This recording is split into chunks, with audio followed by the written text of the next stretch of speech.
Desde que los seres humanos comenzamos a organizarnos en grupos para coexistir, se vio la necesidad de establecer reglas y normas que garantizaran una sana convivencia, que nos permitieran crecer como seres humanos y que garantizaran el bienestar de todas y todos los habitantes de un lugar. Poco a poco, estas normas fueron avanzando en leyes y tratados que no solo garantizan nuestro diario acontecer, sino que también organizan el rol que cumple cada autoridad, sus facultades y limitaciones, así como las sanciones que deben aplicarse en caso de no cumplirlos. También determinan los derechos de los individuos y las vías para hacerlos efectivos. La ciudadanía puede observar el trabajo de las y los funcionarios y las autoridades gubernamentales a través de varios mecanismos. Los principales son la rendición de cuentas, la transparencia y el acceso a la información pública. Estos tres recursos operan en conjunto como una opción para las y los ciudadanos, no solo para vigilar el correcto actuar de las autoridades, sino también fungen como una forma de participación social. Es decir, también son formas de mostrar acuerdos y desacuerdos, de denunciar eventos injustos, de opinar sobre las decisiones que se toman y que nos afectan directamente. Para cumplir y hacer cumplir las leyes, es importante que todas y todos nos involucremos a través de los mecanismos que se nos brindan. La opinión y la participación es esencial y necesaria si queremos vivir en democracia. Para platicar sobre estos temas, hoy tenemos al licenciado Armando Villalobos Albarrán, un experto en el tema. Bienvenido, maestro. Gracias, es un gusto estar con ustedes. Esto es Cívica y Ética en Diálogo. ¡Comenzamos!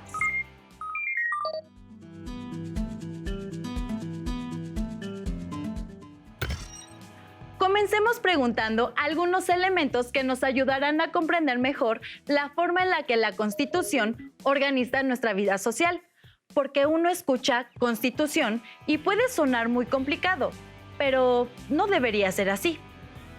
¿Cuál es la función de un documento como la Constitución en una sociedad? En una sociedad, una Constitución establece y organiza los elementos del Estado, precisa y delimita su territorio, define quiénes son considerados como mexicanas y mexicanos, sus derechos y obligaciones, y establece el sistema de gobierno, definiendo los poderes en que se divide y precisando sus funciones, facultades y límites. La que rige actualmente en nuestro país fue promulgada el 5 de febrero de 1917 por Venustiano Carranza en el Teatro de la República de la ciudad de Querétaro. Entró en vigor en mayo de ese mismo año. Esta Constitución es un ejemplo a nivel mundial porque contiene además los derechos humanos que tenemos todas y todos los que vivimos en México. Derechos de libertad, de igualdad, de seguridad, que nos permiten vivir con bienestar. Entonces, este documento es muy importante porque delimita muchas de las funciones de las autoridades y define nuestros derechos como ciudadanos y ciudadanas. Además de esto, ¿podría decirnos qué papel juega la Constitución en la organización de la vida social y pública de nuestro país?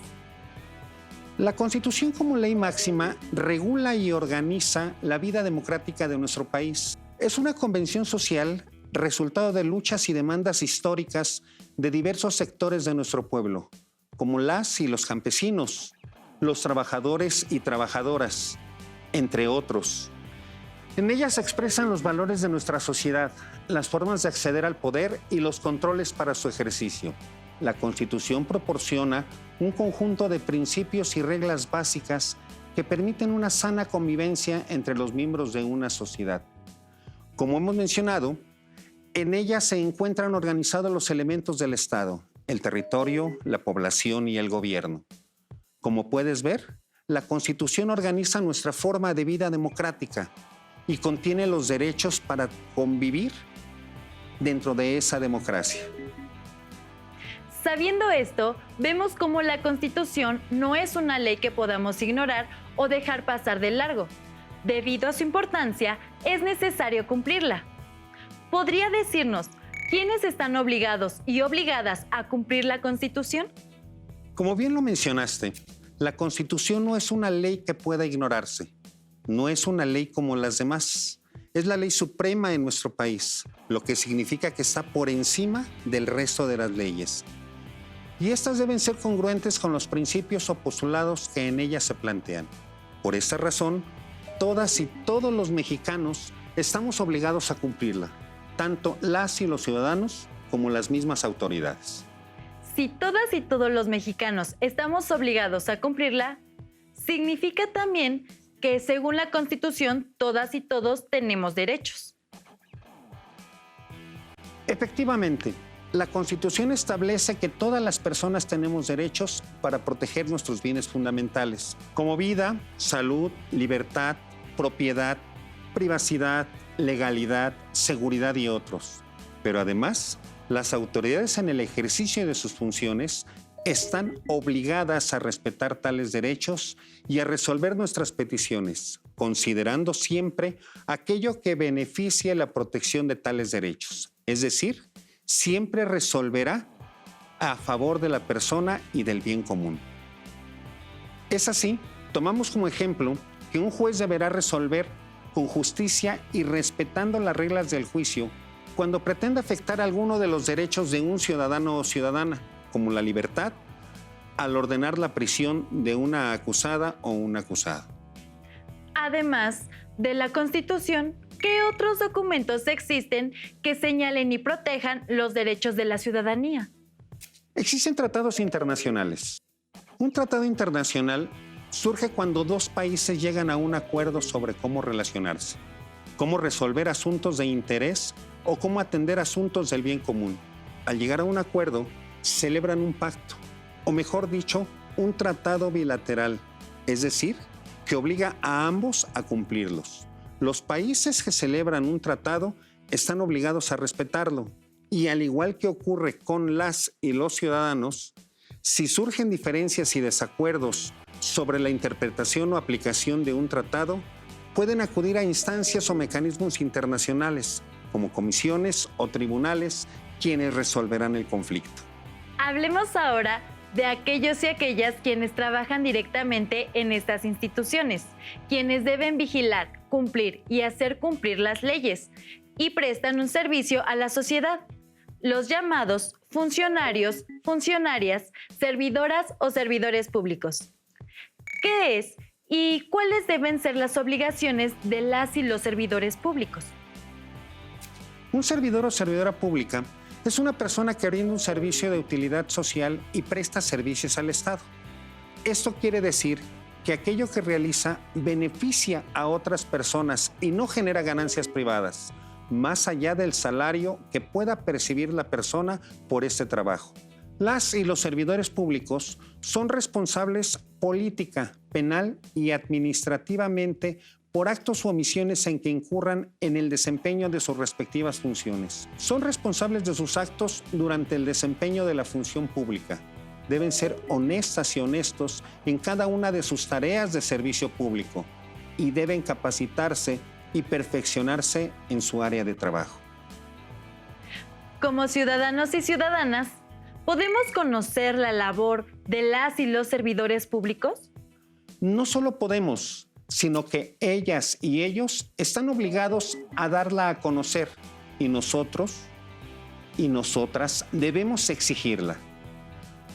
Todos los ciudadanos y ciudadanas tienen derecho a ser informados e informadas acerca de los asuntos públicos, a conocer con detalle en qué se gasta el dinero de las contribuciones y a contar con datos claros y suficientes para evaluar el desempeño de las y los servidores públicos.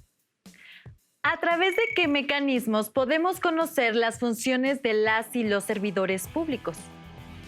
Las y los servidores públicos electos democráticamente son legítimos, pero para conservar esa legitimidad es necesario que además actúen con transparencia y honestidad y por lo tanto que rindan cuentas.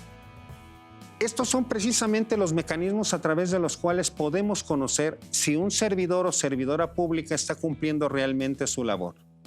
La transparencia se define como la obligación de los organismos garantes de dar publicidad a las deliberaciones y actos relacionados con sus atribuciones, así como dar acceso a la información que generen. Por su parte, la rendición de cuentas Es un deber que tienen las y los servidores públicos de informar, justificar y responsabilizarse pública y periódicamente ante la autoridad superior o la ciudadanía por sus actuaciones y sobre el uso de los fondos asignados y los resultados obtenidos, procurando siempre la satisfacción de las necesidades de la colectividad, con apego a criterios de eficiencia, eficacia, transparencia y legalidad. Ambas son necesarias para garantizar el cumplimiento de la labor del Estado y sus funcionarios y funcionarias. ¿Por qué es importante que las y los ciudadanos conozcamos la forma en la que las y los servidores públicos laboran? La importancia de la transparencia y la rendición de cuentas en la gestión pública radica en que todas las decisiones gubernamentales y administrativas deberán estar al alcance del público en forma clara, accesible y veraz. De esta manera, el presupuesto gubernamental estará bajo constante vigilancia, favoreciendo el apego a la ley, a la honestidad y a la responsabilidad de las instituciones y servidoras o servidores públicos. ¿Qué sucede cuando una servidora o servidor público no cumple con sus obligaciones? ¿Puede haber sanciones? Sí, claro que sí. Las y los ciudadanos podemos denunciar a aquellos funcionarios o funcionarias que incumplen con su labor y mediante un juicio político se puede determinar la destitución o inhabilitación para desempeñar su cargo. A veces es necesaria la intervención de organismos internacionales. La tarde del 10 de agosto del 2003, Eulogia, una agricultora del poblado de Laime quechohablante, de entonces 26 años, esperó en el pasillo con fuertes dolores de parto por cerca de media hora, sin que nadie saliera a auxiliarla. Su esposo estaba con ella y tuvo que buscar al personal para que la atendiera, pero no llegó a tiempo. Cuando Eulogia sintió que las contracciones eran cada vez más seguidas y que su bebé ya se asomaba, se acomodó la falda y se puso de cuclillas para pujar como sabía hacerlo. Pero pocos minutos después, una enfermera apareció en el pasadizo y le ordenó que subiera de inmediato a una camilla. Eulogia le suplicó en quechua que ya no la moviera, que su hijo nacería pronto. Amajina Kaichu, amañá Kuyurichihuachú, ya no me mueva, por favor. Ya no me mueva, por favor, repitió varias veces. La enfermera Gladys Limanchi no le hizo caso. La tomó fuerte de las muñecas para levantarla y en medio del forcejeo, Eulogia expulsó al niño, que cayó bruscamente de cabeza al suelo. Ese golpe sería el inicio de una serie de abusos contra Eulogia y Sergio, quien como consecuencia de un estado de asfixia neonatal sufrió lesiones cerebrales irreversibles. Nunca habló ni caminó, quedó ciego y tuvo convulsiones frecuentes. Eulogia no lo sabía entonces, pero fue víctima de violencia obstétrica. Lejos de ser un fenómeno aislado, este tipo de violencia contra las mujeres es una forma de vulneración de sus derechos fundamentales, extendida y normalizada en los servicios de salud. Se lee en un histórico informe de las Naciones Unidas, publicado en septiembre de 2019. La Organización Mundial de la Salud la reconoció 5 años antes como un problema de salud pública y planteó una reforma en la atención de las mujeres en el sistema médico. En el año 2014, la OMS apoyó un cambio en todo el modelo de atención médica que violenta a las mujeres, dándoles más poder de decisión sobre su embarazo y su parto.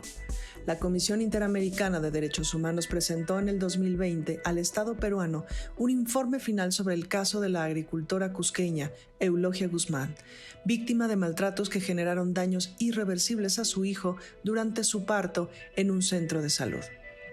Su expediente es el primero que se examina como una causa de violencia obstétrica en esa instancia. Lo que se espera ahora de la Comisión Interamericana de Derechos Humanos es un informe con conclusiones y recomendaciones al Estado para que se repare el daño en este caso y se establezca una respuesta adecuada del sistema de salud ante otras situaciones de violencia obstétrica. Si el Estado peruano no cumple, la Comisión remite el caso a la Corte Interamericana de Derechos Humanos, donde se puedan ordenar otras medidas de justicia y reparación a Eulogia.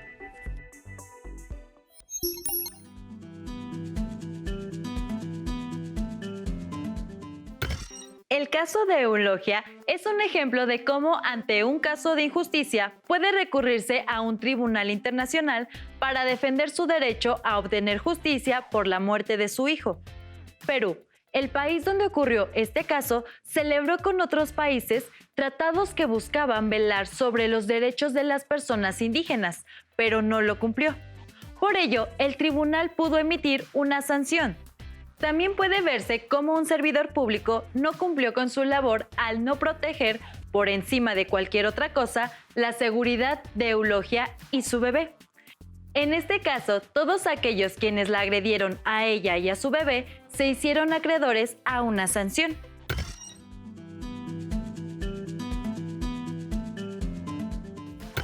Entonces, tras ver este caso, observamos cómo para conocer la labor de las y los servidores públicos es elemental estar informados e informadas sobre las acciones que realizan.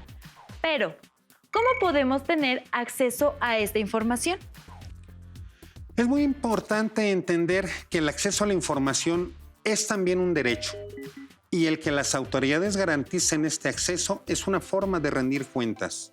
Deben cumplir con su obligación de divulgar información relacionada con las actividades de las instituciones del Estado y con los asuntos públicos. Es decir, transparentando y poniendo en una caja de cristal el desempeño de las y los servidores públicos, el manejo de los recursos que ejercen y en general toda la información pública que es de interés de los ciudadanos y las ciudadanas. ¿Por qué es importante que las y los jóvenes conozcan los mecanismos de transparencia, rendición de cuentas y acceso a la información? La evidencia muestra que los y las jóvenes desempeñan un papel clave en la construcción y el fortalecimiento de la gobernabilidad democrática. Como grupo, tienen un potencial transformador único para cambiar y reformar la política y la gobernabilidad democrática, para que sean más inclusivas, representativas y mejoren su rendición de cuentas. Muchos y muchas jóvenes están involucradas hoy en día en organizaciones que vigilan el cumplimiento de sus derechos. Ya vimos que es deber de las autoridades garantizar el acceso a la información a las y los ciudadanos. ¿También deben garantizarlo a las y los niños, adolescentes y jóvenes? Por supuesto.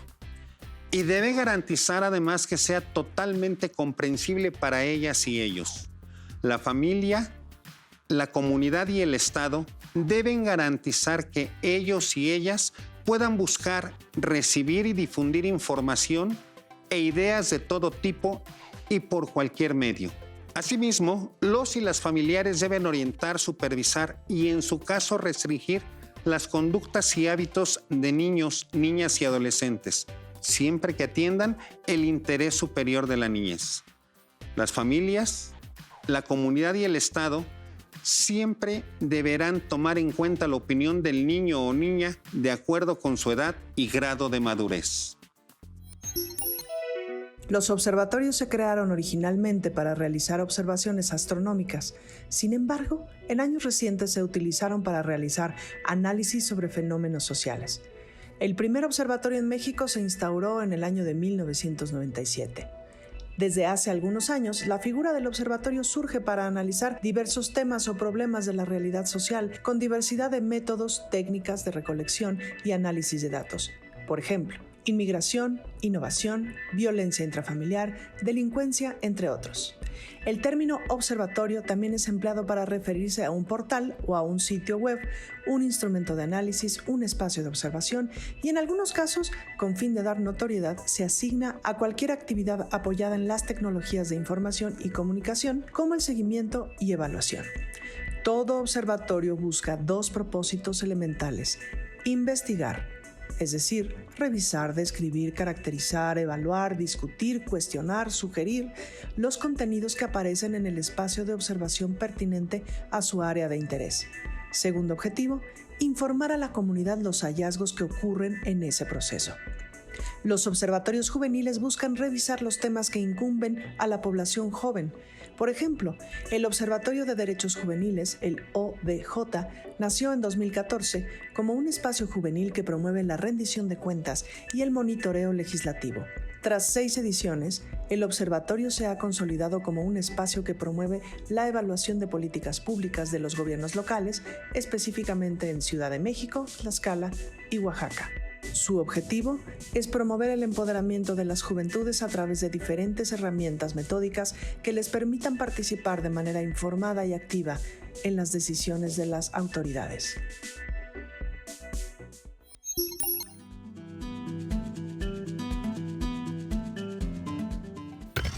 ¿Considera usted que es importante que las y los jóvenes tengan mayor participación social y política, como vimos en la cápsula sobre observatorios ciudadanos? Es esencial. Los 1.8 billones de jóvenes en el mundo hoy son la población juvenil más grande en la historia y el 90% de los y las jóvenes viven en democracias jóvenes o países que aún están tratando de consolidar las prácticas de gobernabilidad democrática. En muchos casos, estos y estas jóvenes son la primera generación en sus respectivos países en haber vivido la mayor parte de sus vidas, si no todas, bajo una forma democrática de gobierno. Además, la mayoría de estos países recientemente democráticos o en transición han logrado avances significativos en el desarrollo humano. Para las y los jóvenes, esto ha sido crucial para mejorar o comenzar a construir sus perspectivas y aspiraciones a futuro. A pesar de todo esto, los y las jóvenes continúan siendo los más afectados y afectadas por las altas tasas de desempleo, las oportunidades educativas limitadas, el bajo desarrollo de habilidades y otros desafíos. Por ello es necesario que conozcan y se involucren en las decisiones que se toman y que puedan afectarles directamente. Además, estarían ejerciendo su derecho a opinar y construir un futuro donde vivan con educación de calidad, trabajo, salud y en armonía. Como vimos a lo largo de la sesión, la Constitución Política Mexicana reconoce el derecho de las y los ciudadanos a solicitar y obtener información en poder de servidoras y servidores públicos o autoridades. La transparencia y el acceso a la información pública permiten a las y los ciudadanos conocer, supervisar y evaluar las actividades de las autoridades y el uso que le dan a los bienes públicos.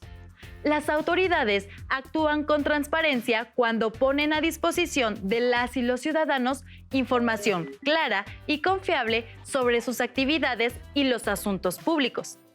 Participar de forma informada y velar por el cumplimiento de nuestros derechos nos transforma en una sociedad cada vez más democrática. Con esto nos despedimos y les damos las gracias por acompañarnos. Agradecemos al licenciado Villalobos por habernos compartido su experiencia. ¡Hasta la próxima! Hasta la próxima. Si tienes dudas o necesitas ayuda, llama al Centro de Apoyo Pedagógico a Distancia. El número de teléfono para secundaria es el 55 36 01 71 23. Si requieres consultar los libros de texto en versión digital, recuerda que los puedes encontrar en la página conalitec.cep.gov.mx. Y recuerda que también cuentas con el sitio aprendeencasa.cep.gov.mx, en donde podrás ver nuevamente los videos de los programas y además encontrarás actividades para fortalecer tus aprendizajes. También te invitamos a que consultes la plataforma nuevaescuelamexicana.cep.gov.mx.